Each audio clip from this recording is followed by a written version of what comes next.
Stand firm in the faith. At the back, it is written, in the faith. 1 Corinthians chapter 16, verse 13. I cannot recall exactly. And anyways, you know what? Let me just try to look at it. And I just want to make sure that I'm remembering the verse correctly. I'm paraphrasing, by the way. So is it 13? Yeah. Watch ye, stand fast in the faith, quit you like men, be strong. So don't rely on your own strength as a man. Stand firm in the faith in our Lord Jesus Christ. But anyways, I shared a verse. I didn't realize that. 1 Corinthians chapter 16, verse 13. Stand firm in the faith. At the back, it is written, in the faith. Magbabasa tayo. 59 seconds. Magbabasa tayo. Mateo. So, panibagong Mateo kapitulo 27. 57.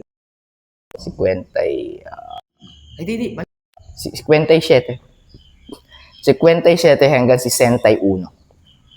Kahapon pala yung naiisip ko. Iba na pala ngayon.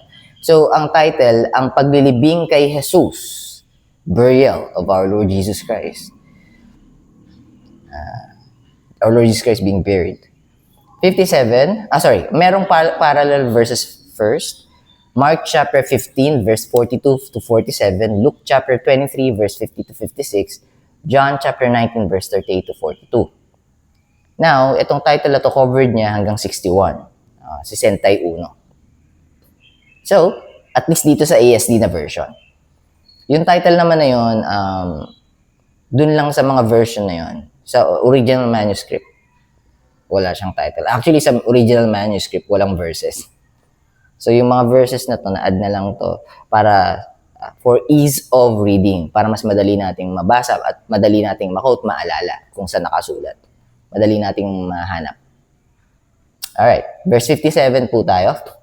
Nang magtatakip silim na, dapit hapon, paggabi na to, takip silim, breaking of dawn. No, not breaking of dawn. Dawn. No, not to. No, breaking of dawn sa madaling araw pala yun. I could say probably sunset. Sa takip silim sunset. Nang magtatakip silim, I might be wrong. Baka mali ako. Nang magtatakip silim na, isang mayamang lalaki na taga-Arimathea ang dumating. Kung hindi nyo pa nadinig, si Joseph yun. Joseph of Arimathea. Isang lalaki na taga-Arimathea ang dumating. Siya ay si Jose, again, / Joseph, na isa ring alagad ni Jesus, disciple of our Lord Jesus Christ. He's not part of the apostles, but he's a disciple following our Lord Jesus Christ. Probably silently. Verse 8, pumunta siya kay Pilato at hiningi ang bangkay ni Jesus. At inutos naman ni Pilato na ibigay ito sa kanya. 59, kaya kinuha ni Jose ang bangkay at binalot. Dito nahirapan na akong maalala kung anong tamang tagat. Ibinalot or binalot. Pero nakasulat dito binalot. So that's what we're going to read. Kaya kinuha ni Jose / Joseph ang bangkay ni Jesus, katawan niya, after he passed away, after he gave up the Holy Ghost, at binalot ng malinis na telang lino. Linen. Linen clothing or linen? Linen. Linen sa English. 60. Inilagay niya ito sa bagong libingan. So, nilagay niya yung katawan, Jesus, sa bagong libingan. Meaning, wala pang nakalibing doon. Hindi pa napaglilibingan before.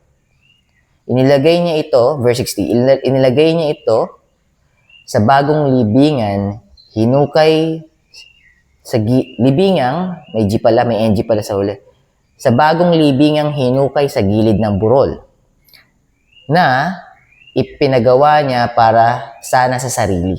So, that tomb is intended for Joseph of Arimathea. But he have given it to Jesus' body. For Jesus. Alright. Na ipinagawa niya para sana sa sarili Pagkatapos, pinagulong niya ang isang malaking bato para takpan ang pintuan ng libingan at saka umalis. Last verse, si Maria Magdalena, Mary Magdalene, Mary of Magdala, si Maria Magdalena at ang isa pang Maria, I'm thinking about it's either Mother Mary or Mary, the sister of Martha and Lazarus. Si Maria Magdalena at isa pang Maria ay naroon at nakaupo sa tapat ng libingan. Alright.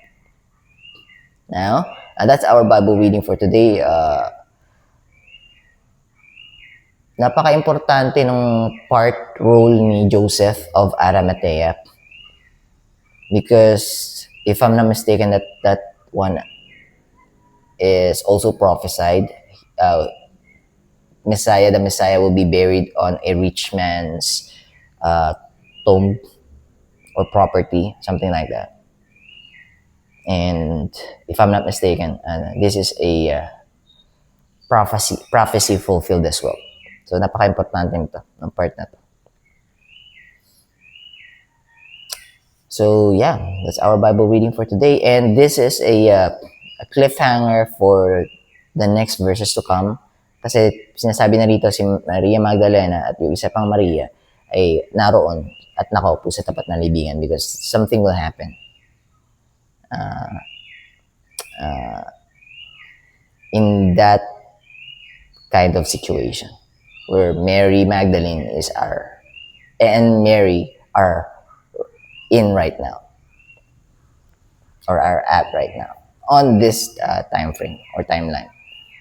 Yeah, that's our Bible reading in Tagalog, ASD. Okay.